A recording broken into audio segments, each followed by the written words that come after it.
હે મિલી મિત્રો, જય શ્રી રામ। મોજમાં છો ને? મોજમાં રહેજો। મોજ માર્યો, આનંદ માર્યો, હરખ માર્યો ને અલગ ધણીની ખોજ માર્યો। જય શ્રી રામ। તો આજે આપણે રાત્રે 12 વાગે ઘરે આ યવતમાલ મહારાષ્ટ્રમાંથી રાતના 12 વાગે ઘરે આવી ગયા છીએ। તો અત્યારે હાલ આપણે બહાર ગામ જવાનું છે। હા, તો બહાર ગામ ક્યાં જવાનું છે તમને પછી ખ્યાલ આવશે।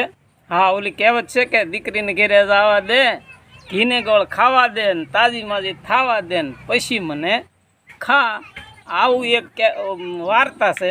તો આજ આપણે એક દીકરીને ઘરે જવાનું છે, તો અમારા વ્લોગમાં બિના રહેજો। જય સિયારામ।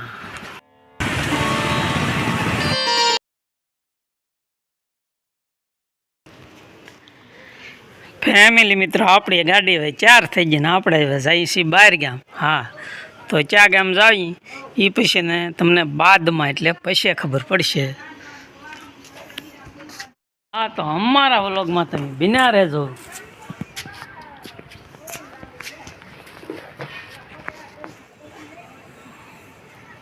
નહોતું જાણ્યું જાનકીજીએ કે સવારે શું થશે। આ રામને ગાદીને બદલે વનવાસ મળ્યો। આવું અમારે હે રામ, હે ભગવાન, આ અમારે શું થઈ ગયું। હા, તો મિત્રો, આ દીકરીને ઘેરે ખાલી 5 કિલોમીટર આગાઈ રહ્યા, આ દીકરીના ઘરને બદલે ડાયરેક્ટ વહેતું હોસ્પિટલમાં દાખલ થઈ જવું પડ્યું। આ હું ભગવાન, હે રામ, આ હંધુ એમ ઘડીકમાં આ હંધુ બની ગયું। કુબેરબાગ, આ કુબેરબાગ આ બાજુ છે ને, આ વિજય ઓર્થોપેડિક હોસ્પિટલ ને આ મેઘદૂત, આ બાજુ મેઘદૂત રોડ છે, જોઈ શકો છો।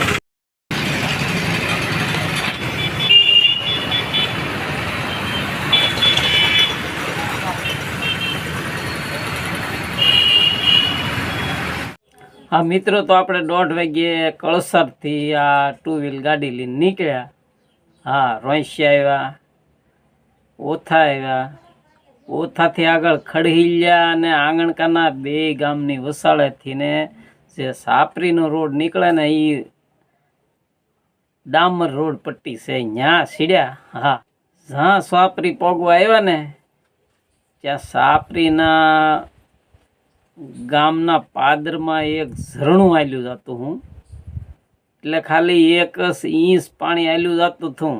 હા, પણ આપને ખબર ન હોય ને કે આની અંદર લીલ છે એમ। હા, તો આ લીલમાં આપણી ગાડી સ્લીપ ખાઈ ગઈ અને અમે 2 માણા હેઠા જઈ પીડ્યા।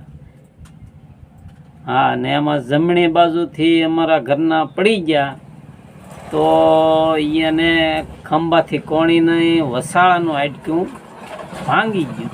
હા, ને એ ન્યા દડવા માંડ્યા। તો મિત્રો, આજુબાજુના અંદાય માણસો તો આવ્યા થોડીને, પણ એને દુખાવો બહુ જ થયો। 1-2 વડીલ દાદાએ કીધું કે બેનને કાંઈ છે નહીં, આને ખાલી ખંભામાંથી હાથ ખડી ગયેલો છે। હા, તો મેં કીધું આપણે સદભાવનામાં જઈ ફોટો પડાવીને, અમારે એક રતનબેન છે ને એ હંદે હાંધા સીધા કરે છે। હા હા, રતનબેન છે ને એને હંધી થોડી ઘણી ખબર પડે ને, અમે અમારા અનુભવ છે, અમે 2-3 દાણ ત્યાં જઈ આવેલા છીએ ને એ સારું કરી નાખે છે। હા, તો અમારા ઘરનાને દુખાવાનો સહને તેને ખબર જ હોય એને કેટલો અંદર દુખાવો થાય। એ કે મારે ચાઈને જવું મોવા સિવાય। હા, મારે મોવા જવું। પછી તરત 108 ને ફોન કર્યો। હા મિત્રો, 108 ને ફોન કર્યો એટલે તાત્કાલિક 108 આવી ગઈ। હા, ને એમાં અમે ડાયરેક્ટ અમારા જમાઈને ફોન કર્યો કે ભાઈ કોને દવાખાને જવું, હનુમતમાં જવું કે ધીરો આહિરને ઓલે જવું, કોને દવાખાને જવું। તો મારા જમાઈએ ફોન કર્યો કે આ કુબેરબાગ પાસે વિજયભાઈ એક છે ડૉક્ટર, બહુ સારા છે ને સારું કામ છે, ત્યાં તમે આવો, હું મોવા છું, હું આપણે અહીંયા તમારી વાટે ઊભો છું। એટલે અમે આ વિજયભાઈની દવાખાને ગયા, હાડકાના ડૉક્ટર છે ત્યાં। તરત અમે ફોટા પડાવ્યા તો તેને ખંભાથી કોણીનું વછાળેનું હાડકું ભાંગી ગયેલું હતું। હા, ફોટામાં આવ્યું ને એને કીધું તાત્કાલિક આને ઓપરેશન કરવું પડશે નકર કાલે મારે પછી મીટિંગ છે, કાલ હું હાજર નહીં હોઉં. એટલે અમારા ઘરના અહીંયા આયુષ્માન કાર્ડનું કંઈક ફોટા બોટા પડાવ્યા છે ને પછી એકાબીજે ફોન કર્યા ને આમ થયું ને તેમ થયું ને અને એ વળી ઓકે થઈ ગયું. એટલે આયુષ્માન આ નરેન્દ્ર મોદી છે ને આમ જો હંદાઈને ધ્યાન રાખે. હા, ગઢા બુઢાને, વડીલોને અને સિનિયર સિટીઝનોને હા તમામનું ધ્યાન રાખે ને ભાઈ. આ આયુષ્માન કાર્ડથી આ અમારા ઘરનાનો તરત જ થી 4:30 થી 5:30 ઓપરેશન થઈ ગયું. હા, ને જો આજ 3જો દિવસ છે ને આજે ઘરે આવી ગયા. હા મિત્રો, તો આ અણધાર્યા અમે તો 14-15 રાજ્યોમાં હંદે મોરારી બાપુની કથામાં 2 માણસ જાય આવી કોઈ જે કાંઈ ઊનો વાય નથી વાયો, પણ આ ઘરે બેઠા કઠણાઈ છે ને એ ભાઈ આ ઘડીકમાં હતું નહોતું સમજ્યું. હું થઈ ગયું મારી જિંદગીમાં મેં કોઈ જે 30 વર્ષથી હું ગાડી હાંકું. હા, કોઈ જે ફેર નહીં પીડ્યો. હા, પણ આ લીલ પાણીમાં એ આપણને થોડી ખબર હોય કે લીલ પાણીમાં લીલ થઈ ગઈને આ ગાડી સ્લીપ મારી જાય. હા મિત્રો, તો આવું છે ભાઈ નરેન્દ્ર મોદીનું મોટું કામ હો, આપણા વડાપ્રધાન. હા, કે આયુષ્માનથી આ હંધુય કાર્ય અમારું થઈ ગયું છે ને સુખ શાંતિથી આ ઓપરેશન થઈ ગયું ને આજે રજાઈ થઈ ગઈ આ 3જે દિવસે ને સરસ કામ છે. જો કે હવે 2 મહિના દુઃખ તો ભોગવવું પડશે, પણ હવે આપણી માથે આવ્યું એ તો ભોગવવું જ પડે.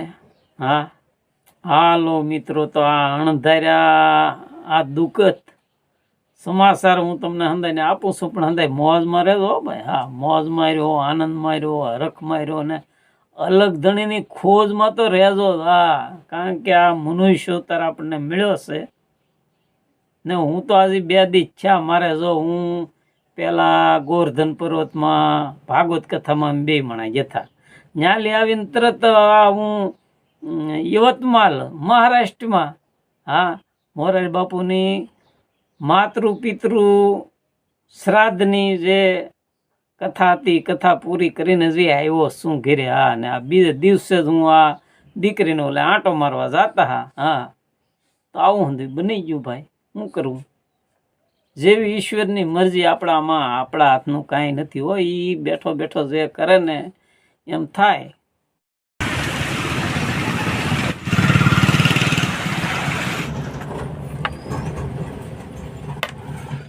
હાલો મિત્રો, તો અમારા ઘર સુધી ઘરે ખબર કાઢવા આવવાના ટિકિટ ભાડાનો ખર્ચો તમારે ન કરવો હોય તો ફોનમાં તમે ખબર કાઢી લેજો, પણ 5 કિલા ગાયનું ઘી મોકલાવો મારા ભાઈ. 5 કિલા ગાયનું ઘી મોકલાવો મારા વાલા. શેરામ આ વ્લોગ પૂરો કરીએ, ફરી મળશું એક નવા વ્લોગમાં.